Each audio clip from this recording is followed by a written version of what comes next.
I'm Hunter Gregg. I'm 30 years old. I'm from Sanborn, Indiana, and this is my story.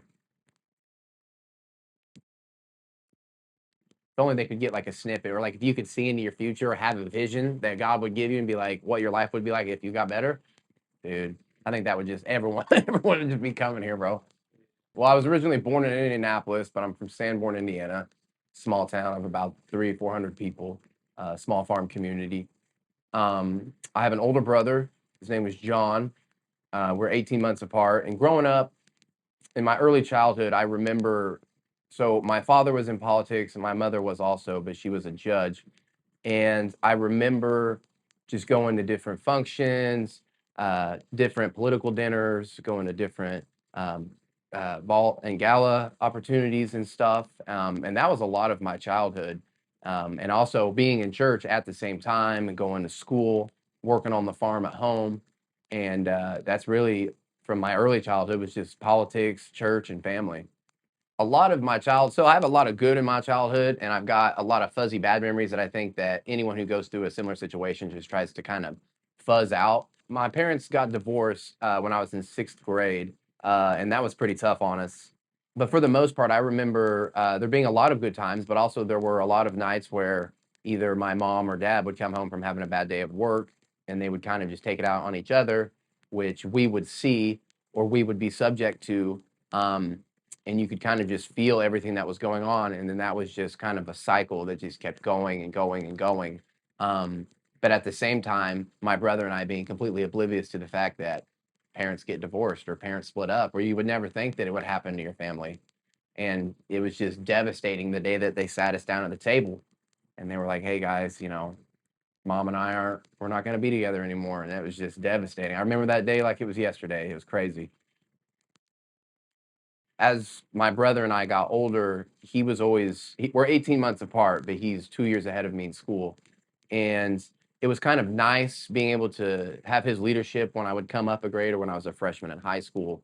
And in that, I also hung around with older friends as opposed to people in my class. And in high school is kind of where I started to go in more of the ways of the world and party and did what I wanted to do as opposed to what Jesus wanted me to do. Um, and that's where it really kind of started to get the ball rolling. So around the age of 16 is when I started dating an older girl, and dating an older girl, you guys go to the older parties. So when I started using, I started smoking marijuana and doing Xanax and drinking alcohol with that.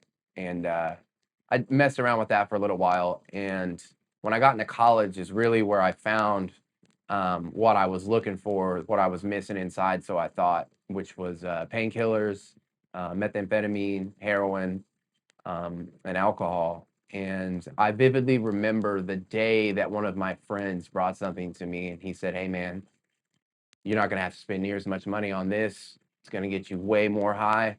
You're going to love it." And it was a drug called methadone, which is what a lot of people use to get off heroin addiction. Um, but it's just chemically made heroin. And that's really where my addiction skyrocketed and just took me to a whole nother level of just just wildness that you just can't even imagine. And it was just that was the moment where I knew that I had a problem. Because growing up, I would see people on TV, or you would have a speaker come to school and tell you that they used to be a drug addict and they just couldn't stop.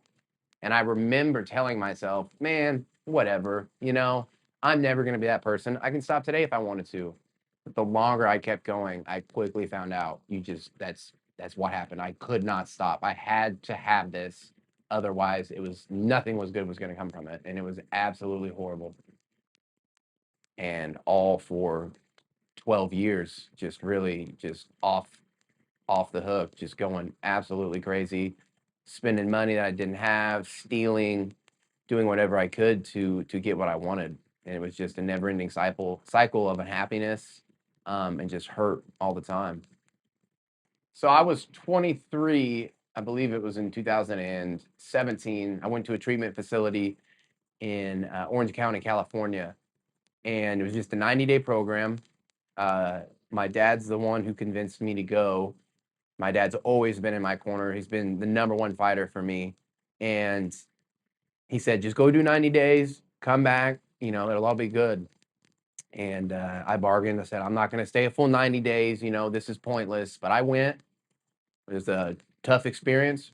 And then when I came home, I was doing AA and NA meetings and quickly could talk myself out of going. And I would go to the bar instead of going to the meetings that I was supposed to be going to.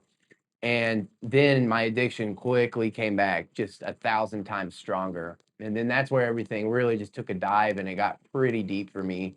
Yeah, so I was unemployed for the last 3 or 4 years of my addiction. And any money that I got, I either stole from my parents and family, or I would sell stuff, or I would beg them for money, tell them that I owed people money, just an endless cycle of lies and deceit. And it got really bad in late December, November of 2020.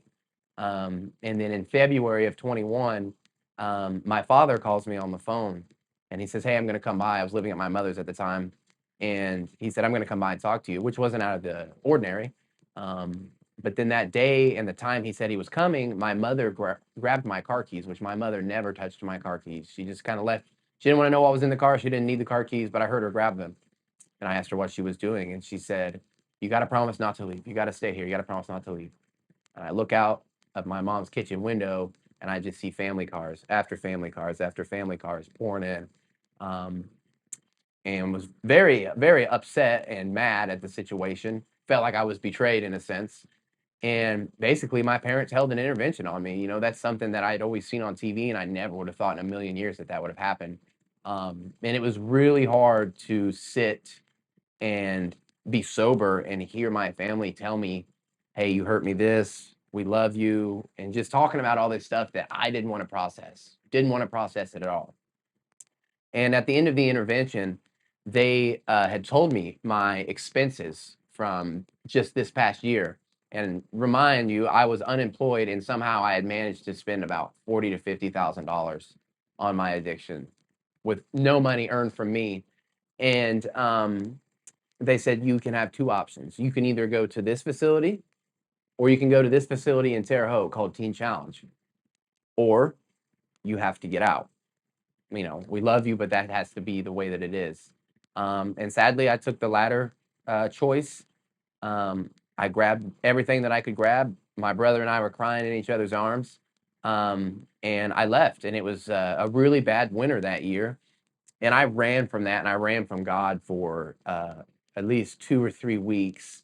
And that might not seem like a long time to you guys, but when you're in that situation, at least for me, it felt like 10 years had gone by. And when I was running away at that time, it's just one bad thing happened after another. And it was just like God was telling me, hey, just quit being stubborn, swallow your pride, go here, listen to my voice and go here. And I remember one night I just kind of had enough of it. And I called my dad and I said, hey, I'm ready. And then I talked with one of the instructors and employees here at Wabash Valley Adult Teen Challenge, Brother Steve, and he asked me some hard questions. But I got off the phone with him, called my dad back, and I said everything went good. He goes, all right, be at my house at 7, or come here tonight, and then we'll leave in the morning. And that next day, I checked in, and my life would be forever changed. And I was here at the facility for the next 18 months. I did 13 in the program and 5 in the reentry. And looking back, it was the best decision I ever could have made. It was never wasted time. It was never a bad choice. And I know it's cliche to say, but this really gave me everything that I had ever dreamed of and more. Jesus has just given me a life of abundance and joy and happiness and peace that I was just so desperately yearning for. It was just unbelievable experience. So the Lord works in amazing ways. And just with me being in the program, when I was in my drug addiction, my father and I were not on good terms. Many times we would go months without talking. And since then, my dad and my brother, my whole family are my best friends now. My sister had a little girl, so I'm there now that I'm present. I can be in my niece's life and show her what it means uh, to live a godly life and to be there for her and to set an example. And I can be there for my grandparents. I can be there for my friends. And just the restoration that the Lord has done is just absolutely incredible.